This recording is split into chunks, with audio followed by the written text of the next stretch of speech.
Italy has been a significant destination for African migrants, and the topic of migration has been a subject of debate and discussion in the country.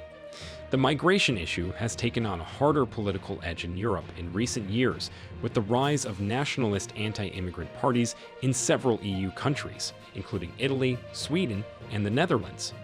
The Italian government has taken various measures in response to the migration issue.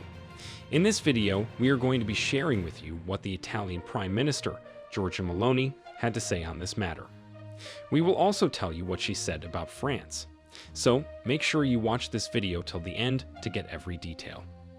Italian Prime Minister Giorgia Meloni informed her EU counterparts on Thursday, January 4, that reducing the number of migrants from Africa is more about forging solid alliances and making calculated investments in those countries than it is about making charitable promises.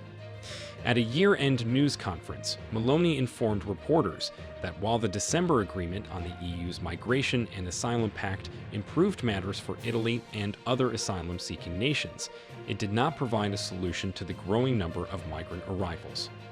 The agreement calls for quicker screening of unauthorized entry, the establishment of border-holding facilities, the expedited deportation of those who are denied asylum, and a solidarity system to relieve strain on southern nations that are seeing large influxes of people. Meloni stated that developing cooperation and meaningful strategic connections as equals rather than predators is what is needed in Africa, not charity. Humanitarian organizations have fiercely denounced this agreement, claiming it will curtail the rights of individuals who are in transit. Bear in mind that during Italy's one-year leadership of the Group of Seven, G7, which Rome adopted at the beginning of January, Meloni added that two of Italy's main concerns will be promoting Africa's development and the risks associated with artificial intelligence, AI. Italy took over the rotating presidency of the G7, which includes the United States, Canada, Japan, Germany, France, and Britain, at the start of January. Speaking at a wide-ranging news conference, Meloni added that Italy would maintain its support for Ukraine in the war against Russia and warned that a further escalation of the conflict in the Middle East could have unimaginable consequences. She informed reporters that promoting African development would also be a major focus of her G7, emphasizing the need to raise living standards and local economies to deter potential migrants from traveling to Europe. The Mattei Plan, named after Enrico Mattei, the founder of the state-owned oil and gas company Eni, described Italy's proposed strategy in Africa to extend collaboration beyond the energy sector. Meloni stated that specific projects are included in the plan, but it did not elaborate, saying that they will be revealed in the upcoming weeks. The Italian Prime Minister acknowledged that the government's priority, combating illegal immigration, has not yielded the desired results thus far. Aid organizations and left-leaning opposition parties criticized Meloni's government for passing stricter immigration legislation, limiting maritime rescue efforts, and preparing to construct centers in Albania for receiving migrants. Her electoral promises to stop massive migration flows to Italy have been mostly unfulfilled. The busiest migratory route in Europe as of 2023 was the route that travels from North Africa via the central Mediterranean to Italy. According to the United Nations High Commissioner for Refugees, UNHCR, 260,662 individuals have crossed the Mediterranean Sea from northern Africa to Europe since the start of 2023. Italy's Interior Ministry reported that the number of migrants entering the country increased by 50% in 2023 compared to the previous year. In contrast to 103,850 in 2022, over 155,750 migrants, including over 17,000 unaccompanied minors, arrived in Italy last year. Take note that in 2022, Meloni also blasted France for exploiting Africa. She began an acerbic tirade, asserting that if countries such as France refuse to take advantage of the African people and natural resources of the continent, immigration from African countries would cease. Meloni slammed France and its president, Emmanuel Macron, for child labor being used in gold mines that allegedly benefit the European country. Questo è un bambino che lavora in una miniera d'oro in Burkina Faso.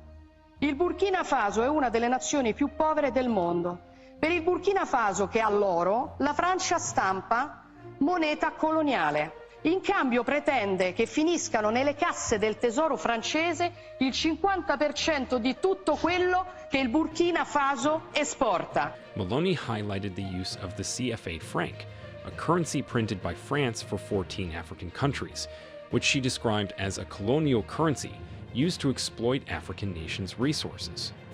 This criticism suggests that Meloni sees the need for fairer economic relationships between African and European countries. Speaking in front of a television audience, Meloni displayed images of young people in Burkina Faso, an African nation that was formerly ruled by France, working as gold miners. According to the Italian Prime Minister at the time, France continued to compel the African country to give them half of its export revenue. Ibrahim Traoré is of course changing this narrative. It is worth noting that Meloni's support for Africa and her criticism of France's policies have been met with controversy and have strained relations between Italy and France. The European Union takes great pride in its unique partnership with Africa. It unveiled a refreshed strategy to quicken development in Africa in 2022. However, there are indications that a growing number of Africa's 54 nations are being seduced to sever their allegiance to Europe. Most African countries are turning to Beijing and Moscow for commercial and friendly ties. What does Europe want this time? The European Union is imposing its policies on African nations in a paternalist manner because it sees itself as a privileged partner of Africa that provides particular care for the continent. However, the EU is unwilling to take accountability for the crimes committed by the European colonial regimes and the effects these crimes had on Africa's development. Moreover, the EU is also unwilling to offer genuine aid to African nations so they can join the global economy as equal partners without any ulterior motives. On the other hand, the EU has been methodically attempting to strengthen the reliance of African nations in several sectors, such as healthcare, public administration stability, food and energy security, financial and economic policy, and more. It appears Russia and China are beating Europe in the fight for Africa. The influence of Russia and China in Africa has been a topic of discussion. Russia and China have been expanding their presence and influence in Africa, while Europe is facing challenges in countering their efforts.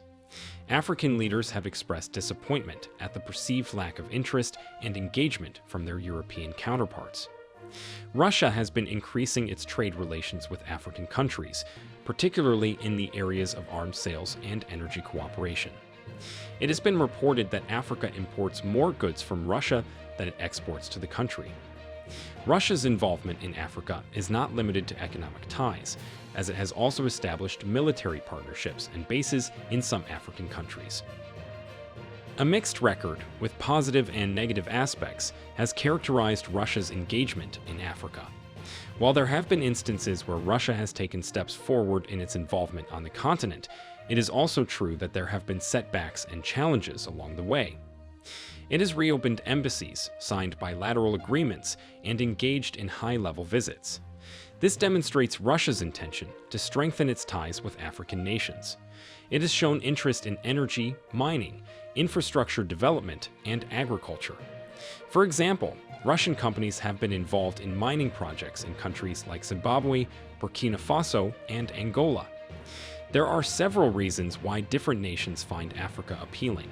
First off, investment and economic growth are made possible by Africa's tremendous supply of natural resources, which include minerals, oil, gas, and agricultural land. Africa offers opportunities for commerce and investment, as well as a sizable consumer market due to its expanding population and burgeoning markets. The continent is a desirable destination for nations looking to increase their influence and open up new markets due to its advantageous position and potential for infrastructural development. It should not come as a surprise that the Italian Prime Minister could be supporting Africans now because she has seen a way to get something too from the continent.